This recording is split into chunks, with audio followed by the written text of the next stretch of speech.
Episodio 25. El secreto que Hafsa guardó y nadie reveló. La carta nunca llegó. Eso es lo único que necesitas recordar ahora mismo, porque todo lo que viene después, cada traición, cada muerte, cada silencio calculado dentro de los muros del Topkapi, fue construido sobre esa única ausencia. Una carta que fue escrita, sellada y nunca entregada. Hurrem Sultán estaba sentada en sus aposentos esa mañana creyendo que lo sabía todo. Había construido su poder sobre la información, sobre conocer las cosas antes de que otros supieran que ella ya las conocía. Había sobrevivido a rivales con más belleza, más rango, más años dentro del palacio. Se había mantenido en pie gracias a ser la mujer mejor informada de un imperio que se extendía desde Viena hasta Bagdad. Y sin embargo, había algo que no sabía. Algo que había sido guardado con cuidado, con deliberación, con una paciencia casi sobrenatural, no por una enemiga, no por una rival política, sino por la única mujer en todo el mundo otomano que ejercía autoridad absoluta sobre ella. Ayse Hafsa Sultán. La Valide Sultán. La madre de Solimán. La mujer que le sonreía a Hurrem en las cenas. Que le apretaba la mano con ternura en las ceremonias religiosas. Que le había dicho, en más de una ocasión, que confiaba en ella. Estaba mintiendo. Y llevaba años haciéndolo. Porque lo que Ayse Hafsa ocultó no era un simple secreto de palacio. Era el tipo de verdad que, en las manos equivocadas, en el momento equivocado, podía desmoronar todo lo que Hurrem había construido. Podía borrarla. No con violencia, sino con algo mucho más devastador, con la evidencia de que su historia nunca había sido completamente suya.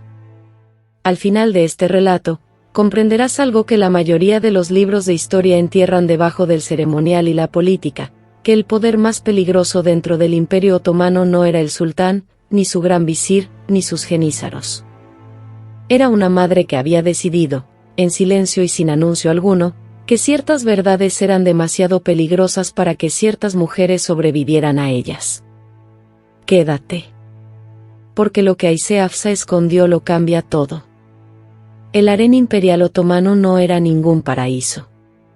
Era un estado de vigilancia del tamaño de un ala de palacio, donde cada conversación susurrada tenía oídos, donde cada amistad era una deuda, y donde la confianza era el lujo más fatal que una mujer podía permitirse. Ayse Hafsa Sultán lo había navegado durante décadas. Había visto a mujeres ascender. Había visto a mujeres caer. Entendía, mejor que cualquier persona viva en ese momento, que la información no era simplemente poder, era un arma. Y las armas, en manos equivocadas, destruían dinastías. Cuando Hurrem comenzó su ascenso, ese ascenso inusual, desestabilizador, sin precedentes, Ayse Hafsa observó. Vio cómo Hurrem coleccionaba conocimiento de la misma manera en que otras mujeres coleccionaban joyas. Cómo construía lealtades que evitaban por completo la jerarquía del harén. Cómo miraba a Solimán no con la devoción cuidadosamente entrenada de una concubina, sino con algo más antiguo. Más peligroso. Cálculo. Ayse Hafsa lo reconoció de inmediato. Porque ella había usado esa misma expresión 40 años antes, en un palacio diferente, durante un reinado diferente. Y ese reconocimiento fue el inicio de todo. Comenzó con una mujer llamada Gulbaar. No Maidebran, aunque ella entrará en esta historia muy pronto, y cuando lo haga, nada será sencillo. Esta era Gulbaar Atún, una de las concubinas menos conocidas del harén interior, una mujer procedente de algún lugar del Cáucaso cuyo nombre ha desaparecido casi por completo de los registros. Tenía quizás 22 años. Llevaba 6 años en el palacio.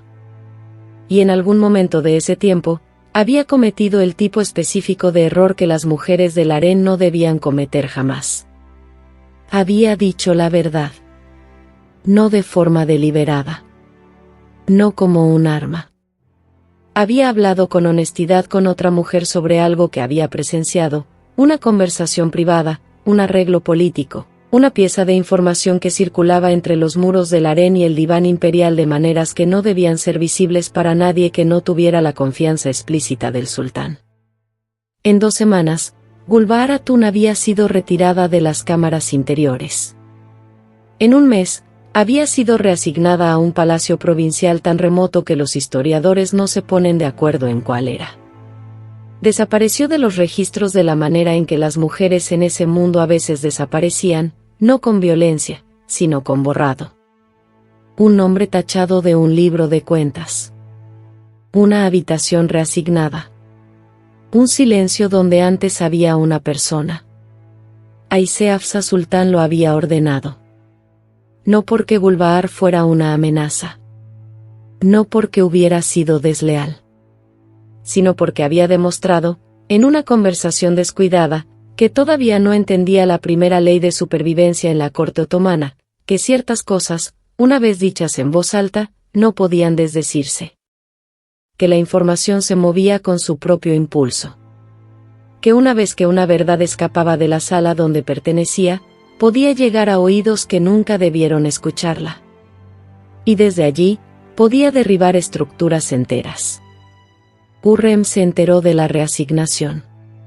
Hizo preguntas, como siempre hacía. Le dijeron que era una reasignación rutinaria. Un asunto de salud. El tipo de respuesta vaga que en ese palacio significaba, deja de preguntar. Dejó de preguntar. Pero no dejó de observar. Y aquí está la primera cosa que Aisé Hafsa nunca le dijo: la remoción de Gulbahar no tenía nada que ver con lo que Gulbahar había dicho. Tenía que ver con lo que Gulbahar estaba a punto de decir. Lo que estuvo a punto de revelar, en esa conversación, a esa mujer en particular, era un secreto que Aisé Hafsa Sultán había estado protegiendo durante años.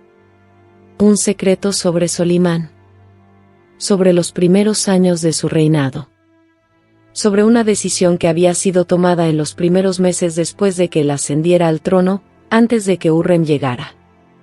Antes de que Hürrem fuera un nombre que alguien conociera. Aisé Hafsa silenció a Gulbahar no para castigarla. La silenció para proteger a Hürrem. Que era, por supuesto, la única cosa que nunca le dijo a Hürrem. Imagina la escena. Un corredor de piedra iluminado apenas por el parpadeo de las lámparas de aceite. El ruido sordo de una puerta que se cierra. Una mano que presiona el sello de cera sobre un documento doblado con cuidado. No hay gritos. No hay confrontación.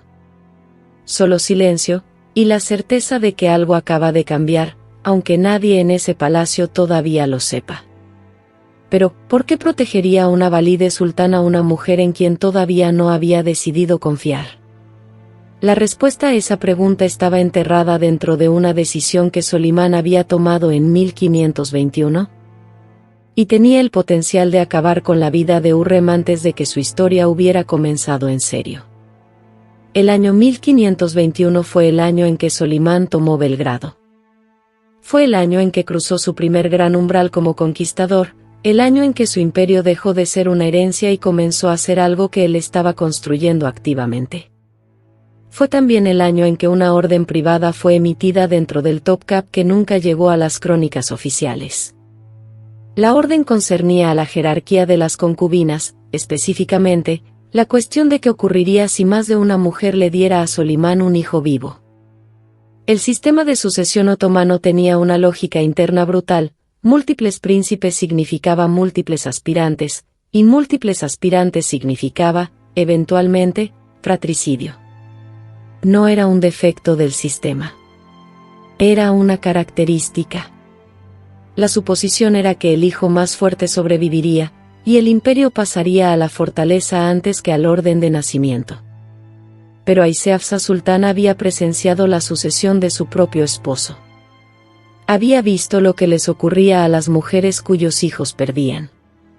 Había visto lo que les ocurría a las mujeres cuyos hijos ganaban, pero cuya utilidad política expiraba en el momento en que el trono quedaba asegurado. En 1521, fue a ver a Solimán. En privado. fuera de cualquier audiencia registrada. Le hizo una pregunta. Una que, según evidencia fragmentaria en los registros de la Casa Imperial, cotejada décadas después por historiadores de la corte otomana que fueron ellos mismos cuidadosos en no ser demasiado específicos, produjo una respuesta que Solimán le dio por escrito. Una carta privada. Un compromiso. El contenido exacto de ese compromiso nunca ha sido completamente verificado. Pero sus efectos pueden rastrearse. Porque a partir de 1521, Aysé Hafsa Sultán comenzó a tomar decisiones específicas y deliberadas sobre qué mujeres dentro del harén recibían cierta información y cuáles no. Controlaba el flujo de noticias entre el harén y el diván con una precisión que iba mucho más allá de la autoridad administrativa ordinaria de una valí de sultán. Estaba construyendo un amortiguador. Entre el mundo político en el que operaba Solimán y el mundo emocional en que habitaban las mujeres del harén, estaba levantando un muro cuidadoso e invisible. No para atrapar a las mujeres. No para controlarlas por el simple placer del control. Sino porque había visto, en 1521, lo que la información podía hacer en el momento equivocado.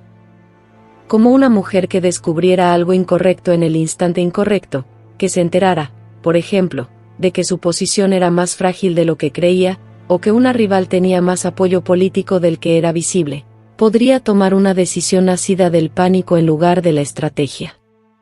Y el pánico, dentro de un harén, podía deshacer un imperio.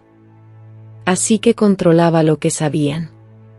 Y la mujer de la que más cuidado tenía, más deliberación, más consistencia, más protección, era Hurrem. Ahora bien, aquí es donde la historia se vuelve peligrosa. Porque Hurrem Sultán, con toda su inteligencia, con todos sus extraordinarios instintos políticos, no sabía que estaba siendo gestionada. Creía que estaba descubriendo el palacio en sus propios términos. Creía que la información que recopilaba a través de sus redes, de sus relaciones, de la arquitectura cuidadosa de su propia operación de inteligencia, le estaba dando una imagen completa del mundo que navegaba. No era completa. Había huecos. Huecos específicos y deliberados. Y cada uno de ellos había sido colocado allí por Aysé Hafsa Sultán. Todo lo que te han contado sobre el ascenso de Hurrem, la astucia, la estrategia, esa capacidad casi sobrenatural para leer el palacio, tiene que ser reconsiderado a la luz de esto. Ella estaba operando dentro de un entorno de información que había sido cuidadosa y silenciosamente curado para ella. No estaba burlando el sistema. Se estaba moviendo por un corredor que alguien más había barrido para dejarle el camino despejado. La pregunta es ¿por qué? Y la respuesta es más oscura de lo que Hurrem habría elegido creer. En el harén, había un objeto que las mujeres mayores llamaban la vela del defterdar. No era una metáfora. Era un objeto literal, un tipo específico de lámpara de aceite, baja y con montura de latón, que había sido usada en las cámaras de registro del palacio durante generaciones. Cuando los escribas trabajaban hasta bien entrada la noche en las cuentas de la casa, estas lámparas ardían en los corredores fuera de las salas de registro. Las concubinas mayores usaban la frase como abreviatura para un tipo particular de conocimiento, el tipo que existía escrito en algún lugar, que había sido registrado oficialmente, que en teoría podía encontrarse, pero que la mayoría de la gente nunca buscaría porque no sabía que existía. Aysé Hafsa Sultán mantenía una vela del defterdar ardiendo, metafóricamente, en el rincón de casi cada decisión significativa de sus últimos años. El secreto que le ocultó a Hurrem estaba escrito. Esa es la parte extraordinaria. No era un arreglo susurrado, no era un entendimiento privado entre dos personas que podría morir con ellas. Estaba registrado, con cuidado, en el tipo de lenguaje administrativo que los escribas de palacio usaban para hacer legibles las cosas sensibles sin hacerlas visibles para quien no supiera ya lo que estaba buscando. Lo que registraba era esto. En los primeros años del reinado de Solimán, antes de que Hurrem hubiera consolidado su posición, antes de que hubiera dado a Solimán múltiples hijos, antes del terremoto legal y social de su eventual matrimonio, Solimán había hecho un compromiso sobre la sucesión que afectaba directamente a los hijos de Hurrem. No era un compromiso en contra de ellos. Eso es importante entenderlo. Aisé Hafsa no estaba trabajando contra los hijos de Hurrem. El compromiso era más matizado, y en algunos aspectos más peligroso, que una simple oposición. Solimán había acordado, por escrito, en ese documento privado de 1521, que la cuestión de la sucesión no sería decidida por influencia materna. Que ninguna mujer dentro del harén, independientemente de su relación con el sultán, independientemente de cuántos hijos diera a luz, tendría posición formal para abogar por la candidatura de su hijo por encima de otro príncipe. En la práctica, esto no significaba nada, siempre y cuando Hurrem fuera la única mujer que diera a Solimán hijos sobrevivientes. Pero hubo un periodo específico y documentado, en que eso no era el caso. Cuando había múltiples príncipes supervivientes de múltiples mujeres. Cuando el compromiso que Solimán había hecho en 1521 tenía consecuencias reales y operativas. Y durante ese periodo, Aisé Hafsa Sultán era la única persona que gestionaba esas consecuencias. Sin decírselo a Hurrem. Porque si Hurrem hubiera sabido, si hubiera entendido que las posiciones de sus hijos no eran tan seguras como creía, que había una restricción formal sobre su capacidad de actuar en su nombre, que Solimán había acordado algo que limitaba su influencia política precisamente en el momento en que más la necesitaba, habría actuado. Y su acción, había calculado a Aisé Hafsa, habría destruido todo. Esta es la parte que los historiadores han pasado por alto en gran medida, porque requiere sentarse con una verdad profundamente incómoda, que el engaño de Aisé Hafsa Sultán no era crueldad. Era, en sus propios términos, un acto de protección. Había mirado a Hurrem Sultán, había visto su inteligencia, su ferocidad, su completa incapacidad para tolerar una amenaza sin responder a ella, y había tomado una decisión. Decidió que Hurrem no podía ser confiada con su propia vulnerabilidad. Eso es algo devastador que creer sobre otra persona. Que es demasiado peligrosa para conocer su propio peligro. Que la cosa más amable que puedes hacer por alguien es mantenerla dentro de una versión cuidadosamente construida de la realidad, lo suficientemente cercana a la verdad como para que pueda navegar con eficacia, lo suficientemente alejada de ella como para que nunca descubra la palanca específica que la haría romper algo irreparable. Aisé Hafsa Sultán creyó esto sobre Hurrem Sultán durante años. Y probablemente tenía razón. Lo que lo hace aún peor. Cuando el ser más poderoso en tu mundo ha decidido que eres demasiado peligrosa para conocer la verdad, y te está protegiendo mintiéndote, ¿quién ha ganado realmente? ¿Y qué significa que Hurrem, la mujer que la historia recuerda como la mente política más brillante del palacio, pasara años de su vida operando dentro de una realidad que alguien más había editado? Había, como mínimo, 3 mujeres que sabían lo que Aisé Hafsa Sultán estaba ocultando. 3 mujeres en el harén que habían tropezado con la información o habían sido deliberadamente incorporadas al secreto porque Aisé Hafsa necesitaba aliadas operativas. La primera era una mujer llamada Fatma, una Kaya Khan, una administradora del harén, que había servido a Aisé Hafsa durante casi una década y gestionaba la comunicación entre el hogar de la valide sultán y los escribas del palacio. Tenía quizás 40 años. Era eficiente, leal, y según todos los testimonios supervivientes, casi completamente invisible en la vida política del harén. Exactamente el tipo de mujer que posicionas en el centro de un secreto. La segunda era una partera, una mujer cuyo nombre aparece en los registros de nacimientos del palacio solo como Umu, un honorífico genérico, no un nombre. Había atendido partos en el harén imperial durante 20 años. Sabía cosas sobre las mujeres de ese palacio, cosas físicas, cosas íntimas, que le otorgaban un tipo específico de poder. Y había estado presente en un nacimiento específico, en un año específico, que conectaba directamente con el documento de 1521. La tercera era Maidebran Sultán. Y aquí es donde la historia se convierte en algo completamente diferente. Mahidevran Sultán, la rival más famosa de Hurrem, la madre del Shehzade Mustafa, ella suele ser ubicada en esta historia como la antagonista de Hurrem. La mujer a quien Hurrem desplazó. La mujer que supuestamente atacó físicamente a Hurrem en los primeros años de la rivalidad, la confrontación que Solimán usó para justificar el distanciamiento progresivo de ella. Pero hay una versión de los eventos, respaldada por lo que sabemos sobre el compromiso de 1521, sobre el manejo de información de Aisé Hafsa, sobre la manera en que la jerarquía del harén se desplazó a finales de la década de 1520, en la que la hostilidad de Mahidevran hacia Hurrem no nació de los simples celos. Nació del conocimiento. Mahidevran sabía sobre el documento de 1521. Le habían dicho, o había descubierto, que existía una restricción formal sobre la capacidad de Hurrem para abogar por sus hijos.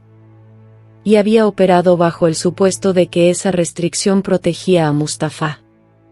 Lo que no sabía, lo que Aisé Hafsa también le había ocultado, era que Solimán ya había comenzado el proceso de dejar ese compromiso mentalmente a un lado.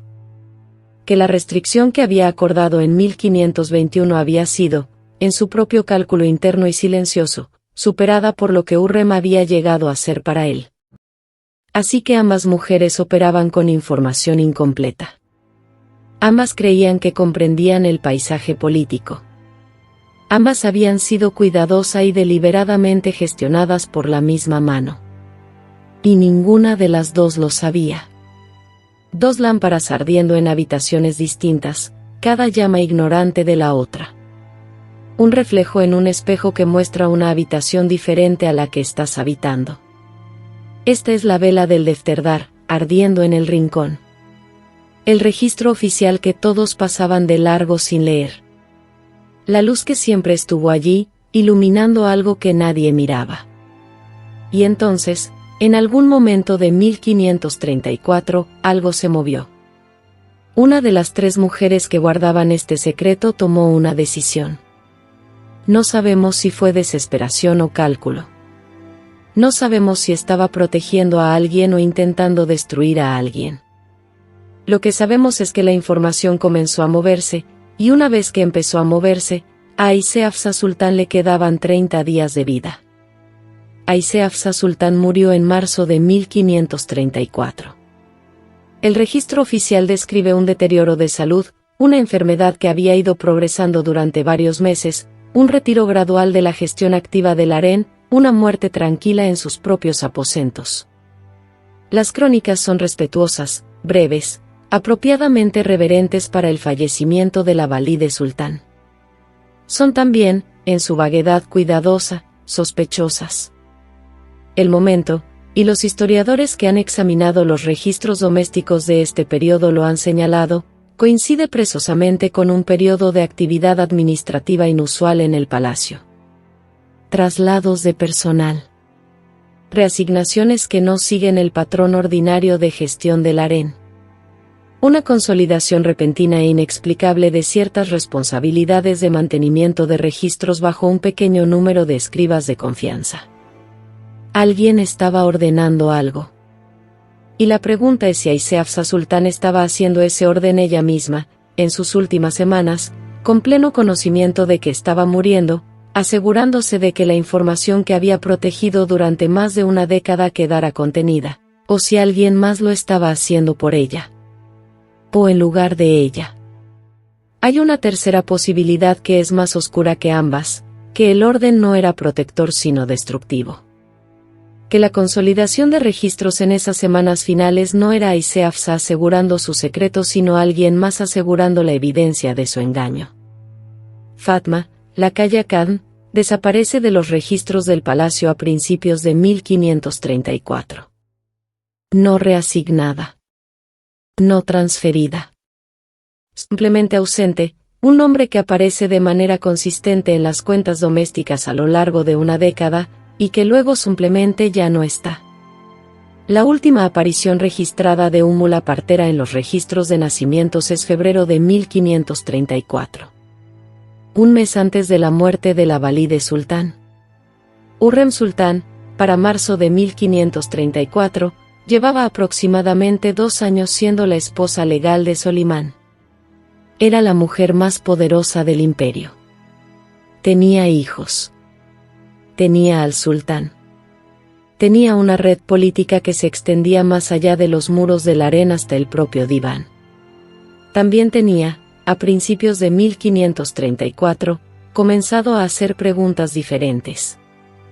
No las preguntas que siempre hacía, las preguntas tácticas y operativas sobre quién hablaba con quién, qué se estaba decidiendo, hacia dónde se desplazaban las alineaciones políticas. Estas eran preguntas nuevas. Más silenciosas.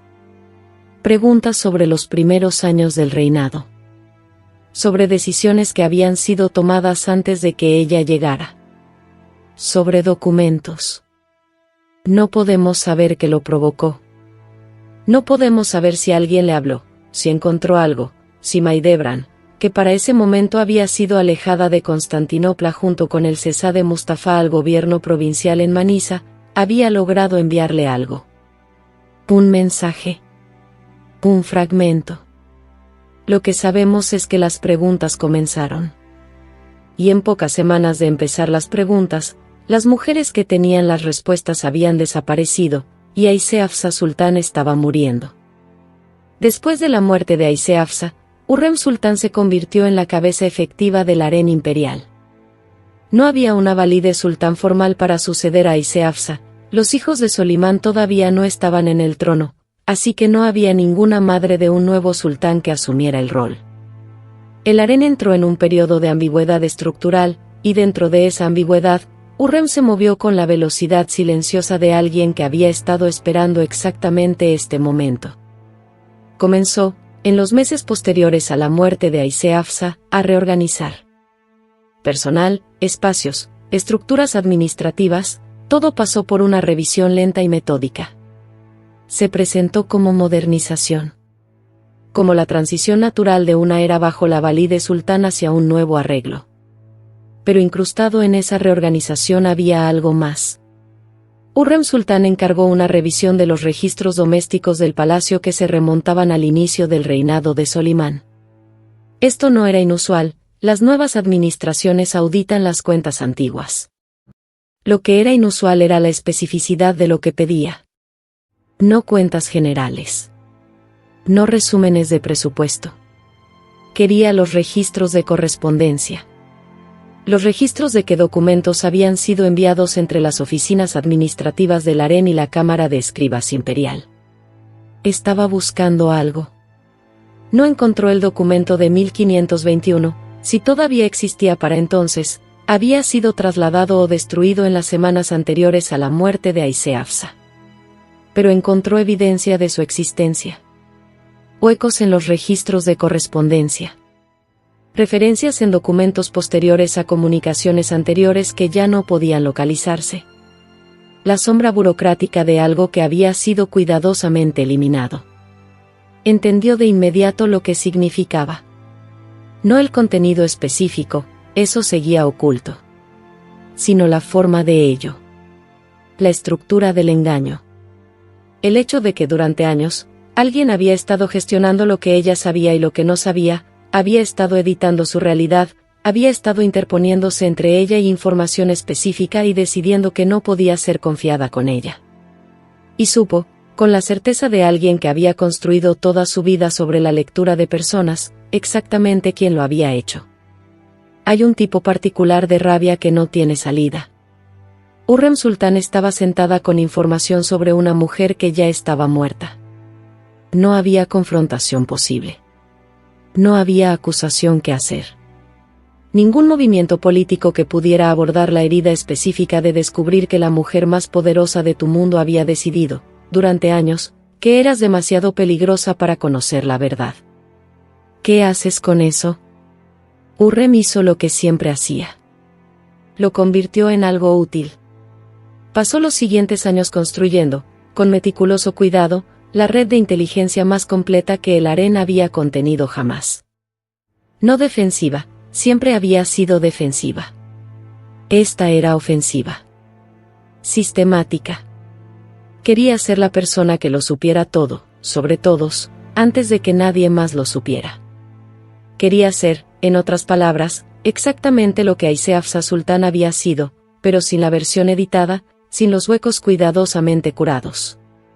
Quería la imagen completa. Siempre. Y al querer eso, al construir hacia eso, tomó decisiones que los historiadores han descrito durante mucho tiempo como despiadadas, políticamente motivadas, evidencia de su naturaleza fría y calculadora. Pero aquí está lo que esos historiadores pasaron por alto: la crueldad no era ambición. Era una respuesta a haber sido protegida. A haber sido gestionada. A haber pasado años de su vida dentro de una realidad que alguien más había construido y decidido que era suficientemente segura para ella. La mujer que la historia describe como la operadora política femenina más poderosa de la historia otomana fue construida, en parte, por la mujer que decidió que no podía ser confiada con su propia historia. El Şehzade Mustafa fue ejecutado en 1553 por orden directa de Solimán. Fue estrangulado en su tienda durante una campaña militar, frente a su padre, tras acusaciones, nunca completamente sustanciadas, de traición y conspiración. Los historiadores han debatido el papel de Hürrem en esto durante siglos. El relato tradicional la posiciona como la arquitecta, la mujer que, al proteger la sucesión de sus propios hijos, ingenió la destrucción del hijo de Mahidevran. La concubina astuta que cumplió sus ambiciones. Pero detente un momento. Piensa en la línea temporal más larga. Una mujer que pasó años de su vida política crítica dentro de una realidad gestionada. Que descubrió, demasiado tarde para confrontar a la arquitecta de ese manejo, que la información que le habían dado había sido editada específicamente para evitar que tomara ciertas acciones. Que luego pasó la siguiente década construyendo un sistema diseñado para asegurarse de que nunca más fuera sorprendida. Lo que construyó no fue una conspiración contra Mustafa. Lo que construyó fue un sistema de información, y los sistemas de información, en la corte otomana, tenían consecuencias que sus constructores no siempre controlaban. Una vez que lo sabes todo, una vez que tienes acceso a todo, inevitablemente ves cosas. Cosas reales. Cosas manipuladas. Cosas que son reales pero que han sido enmarcadas para parecer peores de lo que son. No podemos saber con certeza lo que Hürrem sabía sobre Mustafa, ni lo que creía saber, ni cuánto de lo que le transmitió a Solimán era inteligencia pura versus inteligencia moldeada por años de construir una red diseñada para mantenerla segura. Conocemos el resultado. Mahidevran Sultán sobrevivió a casi todos, a Hürrem, a Solimán, al diván que había tomado estas decisiones. Murió en 1580, con aproximadamente 80 años, en la pobreza en Bursa, cerca de la tumba de su hijo. Pasó sus últimas décadas, según todos los testimonios, visitando esa tumba. Sentándose junto a él. Había sabido algo. Había operado con ese conocimiento. Y no había salvado a su hijo. La vela del Defterdar arde en el rincón. El registro existe en algún lugar, en el peso de los resultados, en el patrón de las decisiones. Podemos rastrear su luz incluso cuando no podemos encontrar el documento. Y aquí está la pregunta que permanece después de que todo lo demás se ha asentado. ¿Cuál es el cálculo moral del engaño protector? Aysé Hafsa Sultán miró a una mujer a quien había llegado a respetar, a su manera, una mujer que reconoció, a través de la distancia de sus posiciones diferentes, como algo parecido a una igual, y decidió que la cosa más amable que podía hacer era mentirle. De manera consistente. Durante años. Con el propósito explícito de mantenerla viva, mantenerla posicionada, mantenerla protegida de una verdad que podría haberla llevado a hacer algo fatal. Y probablemente tenía razón. Y eso construyó, en Hürrem, una herida que impulsó la construcción de un aparato de vigilancia que acabó con la vida de un hombre inocente. Y Aysé Hafsa no está viva para responder por nada de ello. Esto es lo que el poder parece cuando no se ejerce mediante la fuerza. Cuando la persona más poderosa en la sala no es la más ruidosa, no la más visible, no la que hace los anuncios, sino la que decide lo que sabes. Quien controla no el resultado de tus decisiones sino la información sobre la que se basan tus decisiones. No tenemos una palabra, en la mayoría de los idiomas, para el tipo de autoridad que opera enteramente a través de lo que retiene. La llamamos control, manipulación, gestión, protección, dependiendo de qué lado de ella estemos. Aysé Hafsa Sultán lo llamó amor. Hurrem Sultán, cuando finalmente lo entendió, lo llamó algo diferente. La historia todavía no ha decidido cuál de las dos tenía razón. Si esta historia te dejó con una pregunta que no puedes sacudirte, sobre el poder, sobre la protección, sobre la diferencia entre los dos, ya estás pensando como un historiador otomano. Estas historias no tienen finales limpios. Tienen ecos. La próxima vez que entremos dentro de estos muros, seguiremos el eco de 1553 hacia algo aún más antiguo, una decisión tomada antes de que comenzara el reinado de Solimán, que estableció las condiciones para todo lo que vino después. Suscríbete si quieres estar ahí cuando esa historia comience. Y si conoces a alguien que cree que sabe esta historia, compártela con él. Porque no conoce esta parte.